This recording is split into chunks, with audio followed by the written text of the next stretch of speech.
Hi and welcome to our program.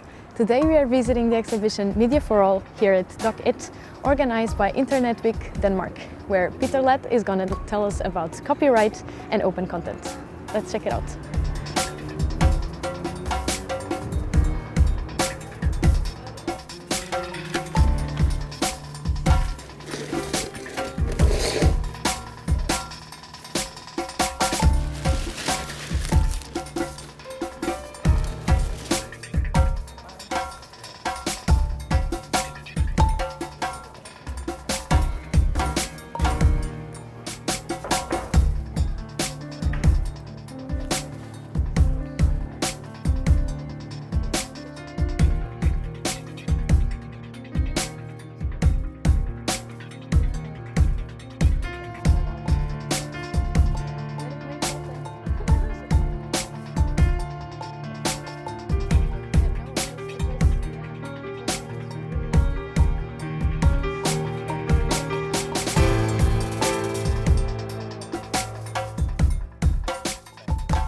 Yeah. Why did this mission start though? Like why? Well, because I was a teacher, and if you have all the subjects in Denmark, all the lessons, they have access to computers and so on. So what happens if we are trying to teach people in a way where they are criminalizing themselves? Mm-hmm. That's the problem. And I think that the students and the pupils in Denmark and in the rest of the world, they ought to be able to be creative and learn without criminalizing themselves. Yeah. So this should be common knowledge for them, and it makes so good sense that no one can know what fits me. So if you write a book and I cannot read it, then perhaps it could be nice if someone could read it up for me.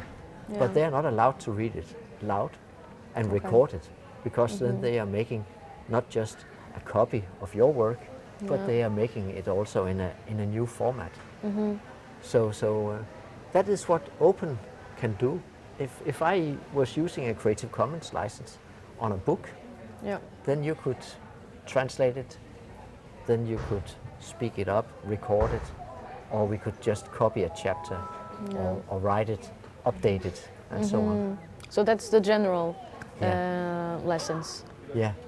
So I just want to make sure that everyone knows what are the possibilities that they have themselves. Okay. And why is it so important, open content? Why is it so important? If we don't use open content, I think that, for instance, we could end up with being more afraid of the internet than we should be. Okay. We could be more... if we are afraid, I think that we would stick to just consume the internet. We would be using TikTok and YouTube, Netflix, and what does it make to you and me? Yeah. If we want to be creative, if we want to remember that the internet is made for you and me, not just for making money, then I think we have to make a safe playground. Yeah. So open content is also related to building a community somehow. Yeah. Yeah.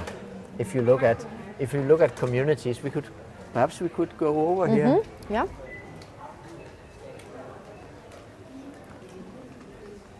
This is a little back to this poster, because this guy is called Sune. That's actually one of my prior students. Ah. And he decided to go for a ride, to say it mild. He was traveling 20,000 kilometers in 1.5 years on a bike. Wow. And if you're going to find way to South Africa from Denmark on a bike, you will need a map. And there is roughly 1 billion people in the world who cannot find themselves on a map. But really? There is a project called OpenStreetMap, where everyone can take footage, aerial footage, and look what's on the footage and draw it.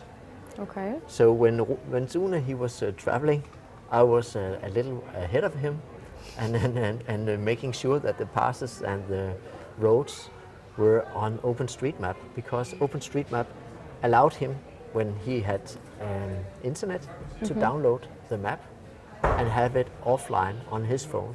Yeah. Okay. So that's just one project that shows that OpenStreetMap is a community where everyone can help, and it's very interesting to see for instance, if there is an earthquake, if there's a typhoon or something, other disasters, then you would see that thousands of people are actually working together to make sure that the rescuers and the AIDS, life AIDS organizations, they have the actual map. So you can see examples of, for instance, in the Philippines there was a hurricane, and I think they were drawing 300,000 buildings in less than a day, making sure that any helicopter who would come with supplies knew where to land, where would it be appropriate to make a headquarter, and so on. So this is not only to be creative and to contribute with creativeness, let's say, but it's also to help. Yeah, we can help each other. That's one thing that motivates me. I think this motivates me because I hope I can help others.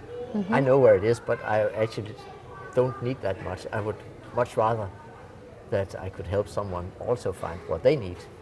So we have different motivations. Yeah. Money could be a motivation, but I think that helping each other, and also when I help others, I get some feedback that also rewards me in some way. A reward could be that I can see that you were happy, or you could find it useful, and so on. And about the website, you have like several collections and several medias that people can use. Yeah. So this is a print of the website, and you have to translate it with some kind of tool, but it's open. So if you copy paste anything on this site, you should just be sure to mention where you got it from. Then you are free to download and translate it. So, but this is the page in Danish. Yes. So it's just saying, search, find, play, and when you get there, it's up to you to know what are you looking for. Are you looking for pictures? Are you looking for maps? Are you looking for 3D models because you want to see how does an organ in your body look like? And it has such specific things. Yes, yes. Because as I mentioned, I think we can find it all. Yeah. So for instance, when authorities in USA, when they are working, they have a law saying that if it's a government work, it should be public. So what the government works are doing is free. So imagine that there is a doctor or there is a nurse 3D scanning a heart at some hospital. Then it could actually be found, and this one, when you're clicking here, you'll get a list of portraits where one of the portraits shows the National Health Institute of US and their 3D collection.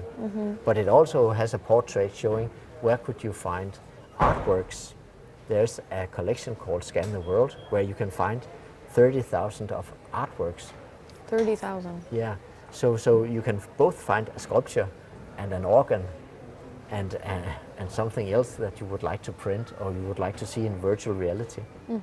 Or perhaps if you have downloaded Unity and you're making your own game, you perhaps also would like some 3D models to import into that game. Okay. Yeah. And how did you collect all of this? Did you have some partnerships? How long did it take? Yeah, I think it has taken 12, 15 years from time to time. So it's been very much updated the last 2 or 3 years. Okay. And it has taken some years to develop, but I think now I have found the right way of making it. Also now when we're talking, I'm perhaps very often I'm saying I, but this site has been given to an organization called Open Denmark. So it's not my project, and no one is going to pay me for visiting this site. It's open, it's free, there's no cookies tracking you and selling your life to somebody else. This is surely just a way to be able to see for yourself, judge for yourself. And because there's no money in it, I think that's what surprises people, because we are used to get information that comes with money. Yeah. People, they look for ways to see us as a product. And nothing is for free. Yeah, right? but this one perhaps a little freer. Yes. So I think it's really up to you. If you like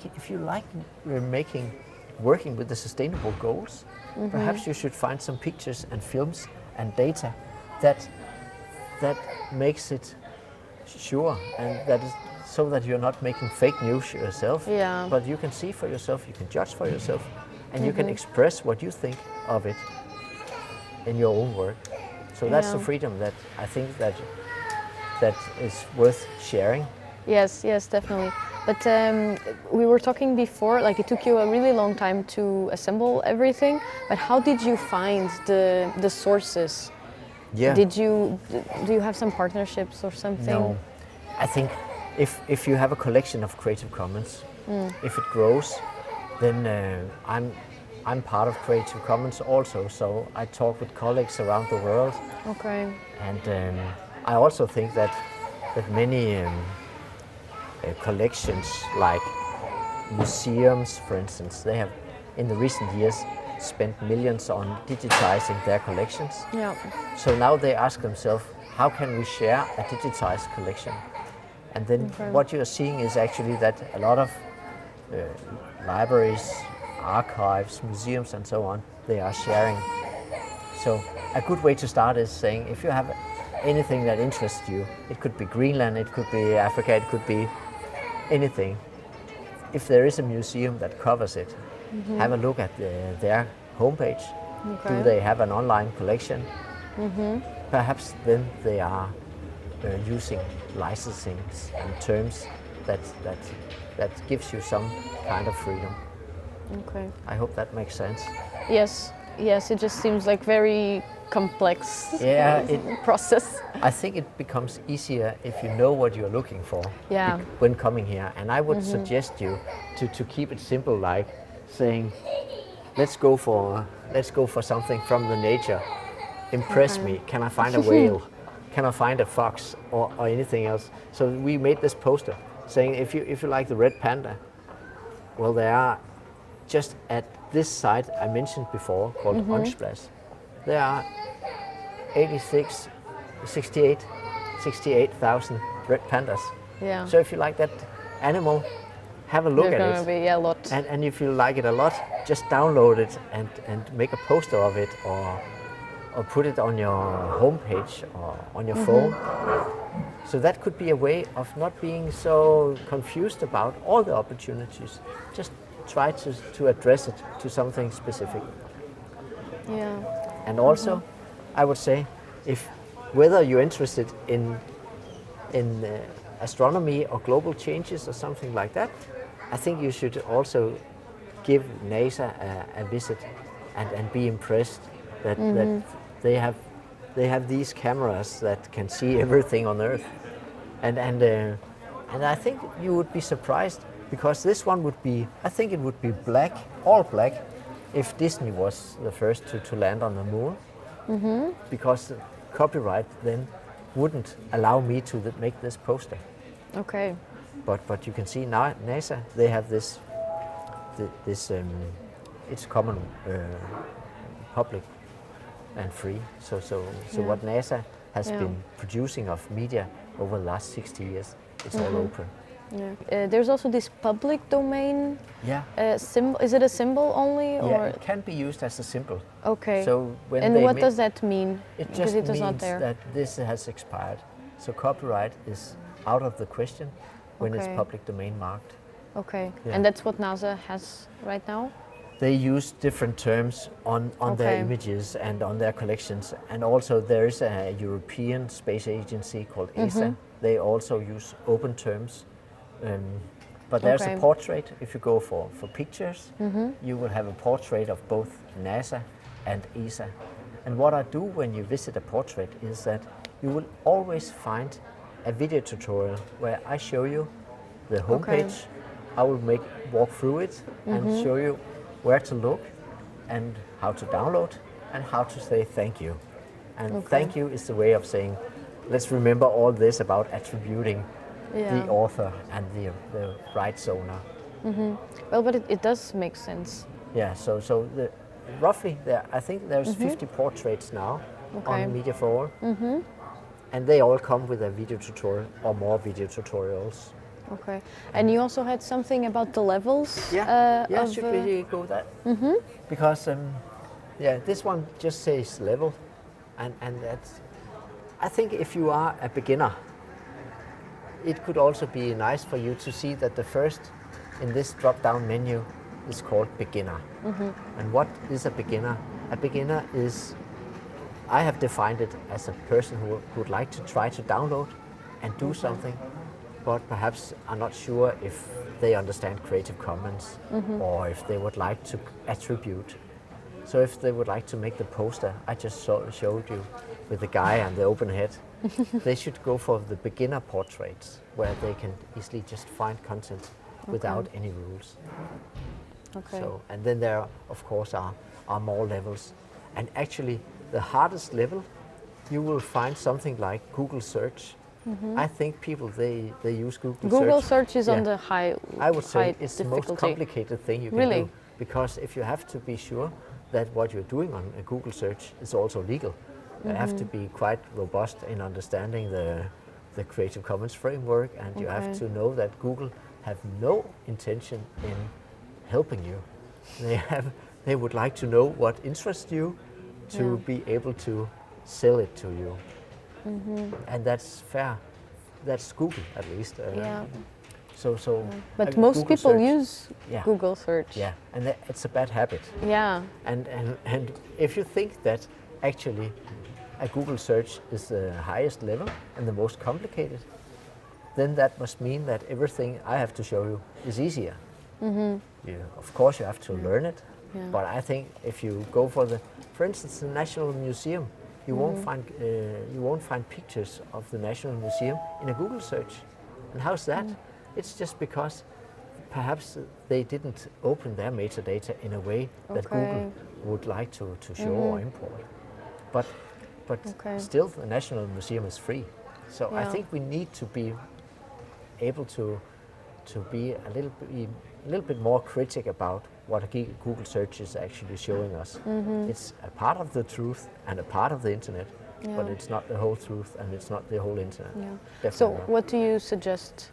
I suggest that if you like animals, you go for people who like animals. You go for institutions, natural history museums around the world, for instance. So that you perhaps just try to be a little bit more specific. Or you could go to a library, or you could send me an email and say, actually, Peter, I would like to give you a challenge. I would like to know how can I find open content about Lisbon in Portugal. And then I would have I think I would have some ways of telling you about it. For instance, I would like to show you a site called Flickr, where I think that would be a very sure and robust way to find content that interests you. If it's pictures, if it's data, I will have to send an email to someone and so on. And how does this website work, like this Flickr and Unsplash? Since this is not, the license are not about the money per se, how does the website work? Is it also like non-commercial? No, How do you upload your content there? How does that work? And how can they make a living? Exactly, where does it come from? For instance, Flickr, you can everyone can start and have a free account. If you have a free account, you will see advertising. If you have a pro account, you won't. And if you like Flickr, you will need a pro account because you are only limited to 1,000 pictures. But with a pro account, you can have per month or with 1,000. You are allowed to upload 1,000 pictures in total. But with a pro account, you have so many benefits.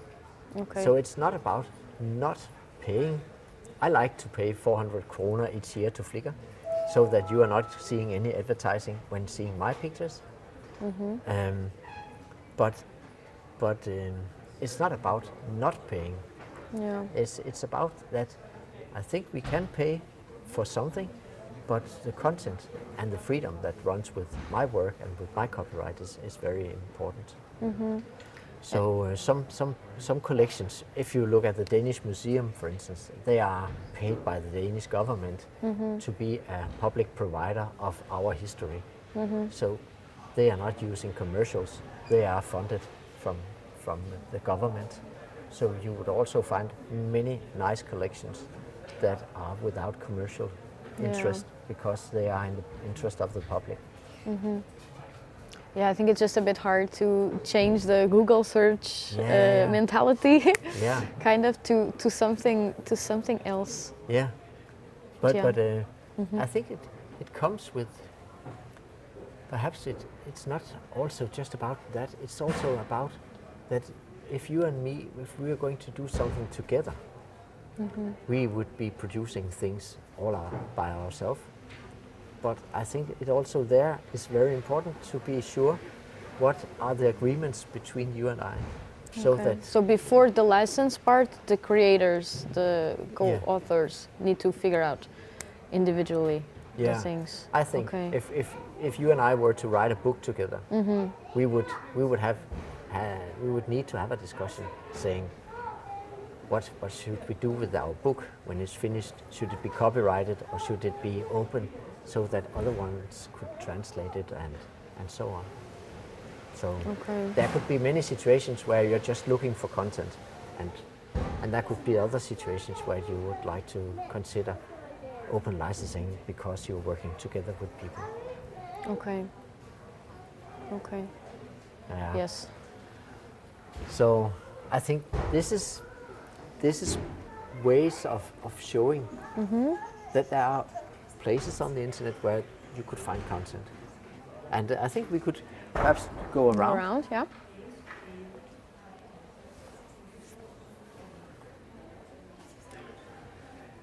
So there's not much text on this exhibition, but this is a short talk about that everything is possible because someone has shared. I couldn't show you anything if someone didn't share in the beginning. So this is what this text is all about, and then I think it's very much up to you to define, could that sharing be useful for me or not? If you visit a library like this one, for instance, all the computers that are public, all the workstations that the library owns, it is run by open source software. So that is a way of saving money, and it's also a way of making the environment more secure. And open source also gives the ability for developers to develop that the computers in this library are exactly the way they want it to be. And what is this open source that you're open talking source about? It's part of the same. You could say that content and code are open source, open content. So this exhibition is about the things that we need, that we are using, and open source is about the software. So if you want software to be something that you are allowed to download and own and hack and change and develop and make better, then you need also permission for that. So it's just two words talking about permission, talking about that this community is full of people who can share. And what is the difference between open and free content? It's not, well, it's at some specific places it can be defined, but I would say that for instance, we are talking about free culture, and free culture is specifically that some of the CC license we talked about before cannot run with that. So open culture doesn't accept non-commercial or no derivatives. But I would say if you're looking for something at the internet and you see free, doesn't necessarily mean that the copyright has been opened. So free could mean I would like to give it to you for free. That means no money. But don't expect that what you have become are also something that you could remix. So free is just a word that Yeah. is. Because it's very similar, free Yeah, and yeah. open. And free, it talks to the wallet. So when you hear the word free, you say, oh, I can save money. Yeah. But if you hear the word open, you don't think that. Perhaps we should train ourselves in remembering, if we hear the word open, it should be our brain talking to us and saying, oh, I can learn from that, I can use it. Okay. I'm allowed to do something that I like to do with it. And Yeah. that doesn't necessarily run with free.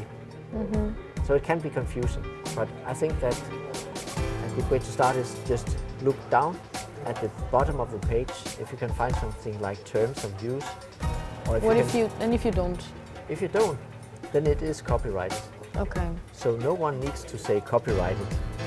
Okay, Some that's people do. implied, It's- kind of. Yes, yes. What is not implied, It's- it's when it's not. Exactly. Exactly. So some people, they are writing all over it, copyrighted. Whoa, but they didn't. They didn't need to, yeah. They didn't need to. Okay.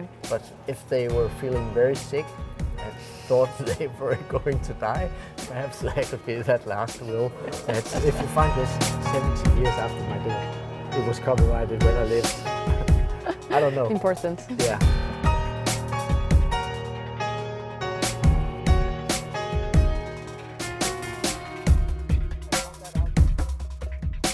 It makes all sense. No, it was really nice.